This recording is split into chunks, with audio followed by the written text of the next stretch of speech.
Hello creators, ගොඩක් සාදරයෙන් පිළිගන්නවා Creator Space YouTube channel එකට. ඔන්න YouTube එකෙන් තවත් අලුත් update එකක් ලැබිලා තියෙනවා. සාමාන්‍යයෙන් TikTok platform එකේ content කරනවා නම් ඔයාලා ඒ videos edit කරන්න use කරන්නේ ගොඩක් දුරට CapCut mobile app එක. ඉතින් ඔන්න YouTube platform එකිනුත් CapCut application එකට අභියෝගයකට වගේ එයාලගේ platform එකට ආවේනික වෙච්ච video edit එකක් launch කරලා තියෙනවා.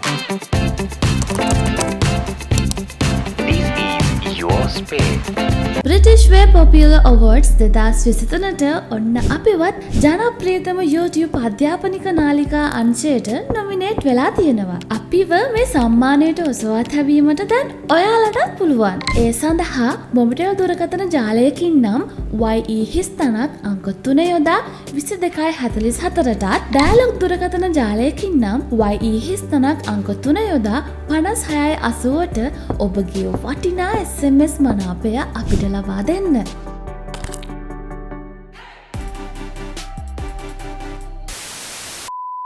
මේ වීඩියෝ එඩිට් එක අපිට Play Store එකෙන් download කරගන්න පුළුවන්. ඉතින් CapCut වල වගේම අපිට හැකියාව තියෙනවා. අපි විශේෂයෙන්ම mobile phone එකෙන් editing කරනවා නම් අපිට පුළුවන් clips cut කරගන්න, ඒ වගේම filters දාන්න, color adjustment කරගන්න. මේ app එකේ නම අපිට බලා ගන්න පුළුවන් වෙන්නේ YT Create කියලා. ඉතින් මේක ඔයාලට ඉදිරියේදී Play Store එකෙන් download කරගන්න පුළුවන් වෙයි. දැනට Play Store එකේ search කරලා බැලුවට අපිට මේක Play Store එකේ available බලා ගන්න වෙන්නේ නැහැ. available තිබුණත් අපේ රටට මේක තාම available නැහැ කියලා තමයි බලා ගන්න පුළුවන් වෙන්නේ. ඒකට මම හිතන විදිහට main reason එක තමයි මේකේ තාම beta test එකක් යන්නේ. නමුත් YouTube Creator official YouTube page එකේ අපිට මේ app එක introduce කරනවා බලා ගන්නත් පුළුවන් වීඩියෝ එකකින්. ඉතින් ඉදිරියේදී ඔයාලගේ mobile phone එකට අදාළ App Store එකෙන් මේ application එක බලා ගන්න පුළුවන් වෙයි. මේ application එක CapCut වගේම තමයි. මේකෙන් අපිට හැකියාව තියෙනවා අපි short කරනවා නම් long form content කරනවා නම් ඒව අපිට cut කරගන්න පුළුවන්. ඒ වගේම filters දාන්න පුළුවන්. එක එක effects use කරන්න පුළුවන්. ඒ වගේම subtitle add කරන්න පුළුවන්. මේ විදිහේ ගොඩක් ලොකු features ප්‍රමාණයක් එක තමයි මේ application එක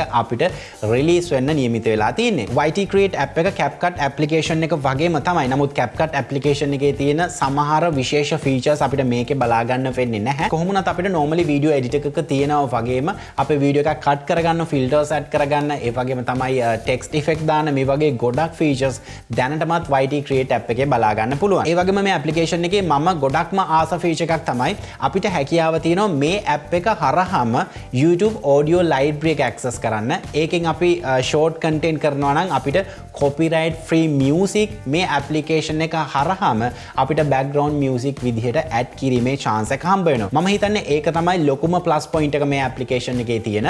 මොකද CapCut application එකට ගියොත් අපිට TikTok platform එකේ තියෙන music, trending music වගේ දේවල් අපිට CapCut එකේම access කරන්න පුළුවන්. නමුත් YouTube short වලට ගියාට පස්සේ අපිට ඒ පහසුකම තිබෙන්නේ නැහැ mobile app එකකින් කරන්න. මොකද CapCut එකේ අපි TikTok එකට set වෙන music එකක් දැම්මොත් අපි YouTube එකට ඒක upload කරාට පස්සේ ගොඩක් දුරට අපිට copyright issues එන්න ඉඩ තියෙනවා. නමුත් ඔන්න දැන් chance එක තියෙනවා YT Create app එක හරහා ඔයාලා short කරනවා නම් YouTube audio library එකෙන් copyright free music ඔයාගේ content වලට use කරන්න පුළුවන්. ඉතින් මේ ටික තමයි YT Create mobile editing app එක ගැන කතා කරන්න තියෙන්නේ. ඉතින් මම හිතනවා YouTube content creations වල mobile editing පැත්තෙන් ලොකු වෙනසක් වෙයි මේ app එකත් එක්ක. ඉදිරියේදී අනිවාර්යෙන්ම YT Create app එක ගැන මම වෙනම tutorial set එකක් කරන්නම්. ඒකෙන් කොහොමද edit කරන්නේ සහ shorts කොහොමද edit කරන්නේ කියන කාරණාව සම්බන්ධයෙන්. ඉතින් ඔයාලා දැනටමත් මේ app එක experiment කරලා තියෙනවා නම් මොනම හෝ ක්‍රමයකින් ඔයාලට හැකියාව තියෙනවා comment section එකට comment එකක් දාන්න. ඔයාලගේ experience එක කොහොමද කියලා. ඉතින් අපිව subscribe කරන්න අනිවාර්යෙන්ම මතක තියාගන්න. මොකද content creations වලට අදාළව ගොඩක් content අපි මේ වෙද්දිත් අපේ channel එකේ upload කරලා තියෙනවා. ඒ වගේම තමයි අපේ Patreon account එක මතක් කරන්න ඕන. YouTube සම්බන්ධව මොකක්ම හරි help එකක් ඕන නම් ඔයාලට පුළුවන් අපේ Patreon community එකට join වෙන්න. ඒකට අදාළ links මම description area එකේ note down කරලා තියෙනවා. ඉතින් ආයෙත් අලුත් tutorial එකක් අරන් මේ බලාපොරොත්තුව ඇතුව මම sign out වෙනවා. මම ස්ටීෆන් ඇන්ඩර්ස්. ඔයාලා හැමදෙනෙක්ටම සුබ දවසක්. This is your space.